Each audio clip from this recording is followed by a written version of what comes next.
What's going on YouTube? It's your boy JJ here, back with some more Pokemon Brilliant Diamond. Last time we beat the Elite Four and made it all the way here to the end. We're here at the finale, and I'm not going to beat around the bush. Let's not waste any time, and head inside.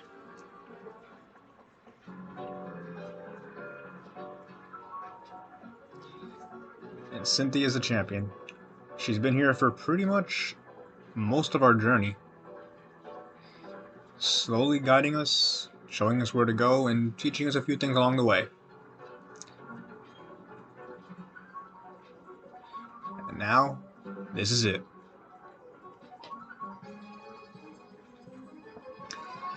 Cynthia has honestly got to be one of the toughest, if not the toughest champion this series has ever put out. So be prepared for a tough battle.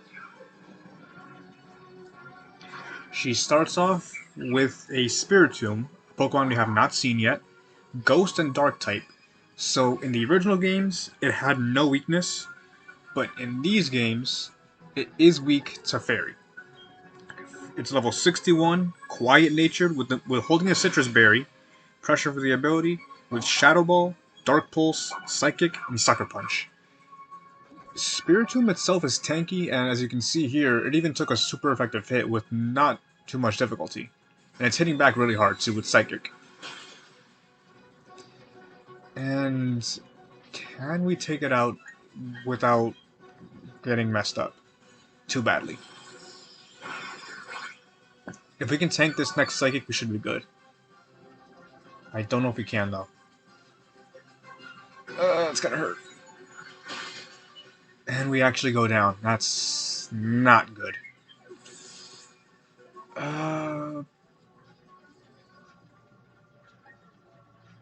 Garchomp, I guess? This thing needs to go now, so... Earthquake. Oh boy. Sends out her own Roserade.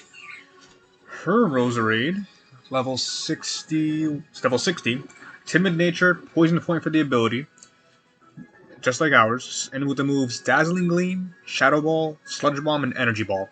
Almost the exact same moveset to ours, with the exception of having Energy Ball, which is also a good grass type attack, but instead of healing, it lowers special defense. And she's going to heal now, so I'm going to switch out to our Fire type, to Infernape.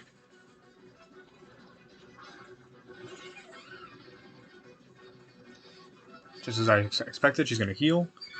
Roserade is holding an Expert Belt as well, so the Dazzling Gleam we could have done would have done some pretty big damage, if not just KO'd us. So in response, we're going to nuke it.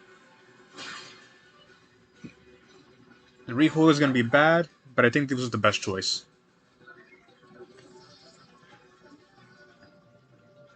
Yikes, that's a third of our health. Next up is Gastrodon. I want... this was what Roserade should have taken on. But I didn't really have anything for Spiritomb. Gastrodon... I think our best bet might actually be Manaphy. I can't really use Scald though, because it has Storm Drain for the ability. It's a relaxed nature, holding leftovers, with the moveset of Scald, Earthquake, Sludge Bomb, and a Rock Tomb. It having Storm Drain is a problem, but I don't know what else it can really do to us. It can poison us and use Earthquake, and lower our speed, which is, well, it can do a lot of things. But what does it do here? Lowers our speed. Damage is low, but that speed is crucial. How much does a Psychic do? I want to conserve as many Ice Beams as I might need. Half. Plus a Speed F drop, but that's not really necessary. And it's another Rock Tomb, so it might actually outspeed us this next turn. And I'm going to be switching out for sure with the rest of her team. Because that Spiritomb is still there, too. If we do still outspeed, and this should knock it out because of that special defense drop. Her Roserade is down. I think I know who's coming next, though. One Southern Quash. It has its uses in competitive, but I've never seen it used, and I don't think it's really that good of a move. Spiritomb coming back out. I think we'll stay in for this. That pressure is annoying, but I think we're fine. And we still outspeed. Spiritomb is rather slow, though, so it makes sense.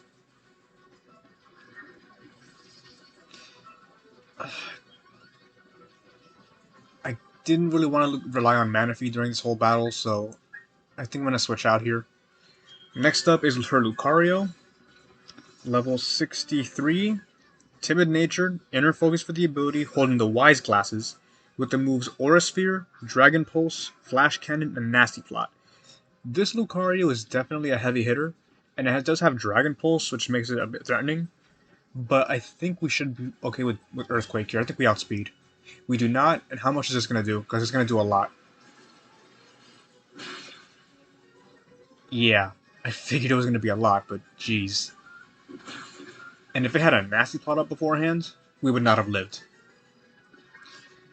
Its moveset is a lot different from the original games, because back then it was a mixed Lucario, but I can definitely see this thing sweeping if you're not careful. Milotic. This is probably one of her biggest threats because of how bulky it is. And the best way to counteract bulk is with bulk of our own, I think. Although I might not have made the best choice here given Milotic's moveset. Milotic is level 63, bold natured, Marvel skill for the ability, holding a flame orb to activate that Marvel skill, with the moves Recover, Mirror Coat, Ice Beam, and Scald. It's gonna be super bulky with that bold nature and that Marvel skill ability, but I don't really have the Grass type or need to take it out, and I don't want to rely on revives. Yeah, we're in a rough spot. And it has Skull to burn us too. I can try lowering its defense. I don't know what good that's gonna do though. The burn does steadily lower it down, but Cynthia still has tons of full restores left, so I don't know how much it's gonna help us. I don't know why she didn't use Scald there. It was better. It was the better choice. I think it can take one more crunch before it has to heal. Can we lower some defense here? Thank you. We needed that. Recover. Of course. Mirror Coat is probably simultaneously her most dangerous and least dangerous move. Because if you're using because of the defense buff from Marvel Scale and her nature, physical attackers like Snorlax here are not going to do much. So you would expect to use a special attacker like Roserade, but because it has Mirror Coat, if it tanks a hit, you're pretty much done. If we can get one more defense drop, we're in the clear. And I bought tons of healing items for this battle specifically because I knew it was going to be hard, but I just don't want to rely on them because I want this to be a bit more climactic than every battle we've had before now. And how is this thing not burned us yet? I think that will stick to Body Slam. I'm running low. And it's gonna recover again. It's Wallace's Milotic all over again.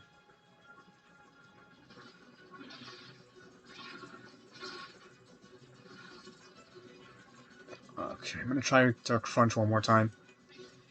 We got one defense drop. We need another one.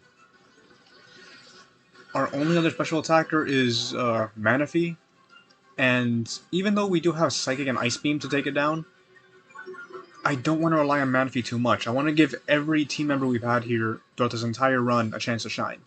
Even if they do end up going down, like Roserade and like how Snorlax is going to go down here, I want to at least be fair to all of them. Thankfully, we dodged that Ice Beam, and we get just enough. Whew. Thankfully. Snorlax putting in the work. And now, her ace, Garchomp. We'll send out Honchkrow here to get us some experience. Garchomp is jolly natured, holding a Yachi Berry to lower the damage of ice type attacks. With the hidden ability Rough Skin, level 66, with the moves Dragon Claw, Earthquake, Swords Dance, and Poison Jab. You've seen how good Garchomp is throughout this entire series. And I just want to mention one thing though. Aaron's weakest Pokemon was level 53. This Garchomp is level 66. Why? With its ability being Rough Skin, physical attackers take recoil damage with every hit they give. If they use a physical contact move. All we have is physical contact moves except for Snarl, which is weaker. And I think this thing set up a Swords Dance as well, so we're in big trouble if this thing manages to attack us. Special attack falling is not going to help. We need to outspeed and KO this thing, and it's the same level as our Infernape. And I think, yeah, that's done. And we take the hit. Can this Night Slash finish? Critical hit. Whew. That Super Luck came in clutch, and unfortunately Rough Skin takes us out. But we still have plenty of Pokemon in the back. Well, most of our team, at least. But we did not come out unscathed, but regardless, that's it. We're the champion.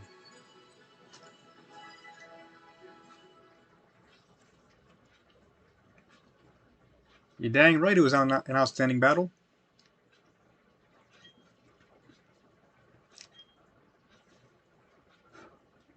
Any challenge in this story, at least, because not in competitive, not in the battle tower, because we would get murked.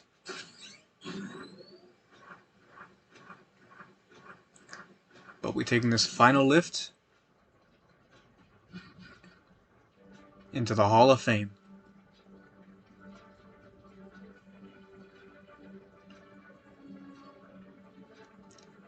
Cynthia joining us here, and Professor Rowan as well. Professor Rowan being here is actually pretty surprising, because this is probably the biggest hint that he was a trainer back in the day, because typically only champions are allowed into the Hall of Fame. And even though Rowan doesn't have any Pokemon anymore, it makes you think, how tough was he? In Red, Blue, and Yellow, there's actually a glitch or a cheat you can use to battle Professor Oak, and he has levels higher than the champion. And that glitch makes me wonder, what would Rowan's team be? And what Pokemon would he have? Oh, that's what team would he use? And what level would they be? But, enough theorizing. Let's admire our team one last time.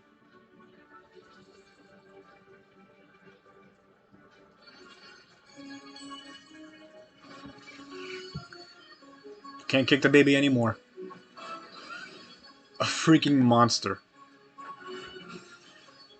My first time using Snorlax and it was pretty fun. Crits for days. An event, kinda cheap, but it put in the work. And our starter, who's a freaking monster, man. I love Infernape. And we did it.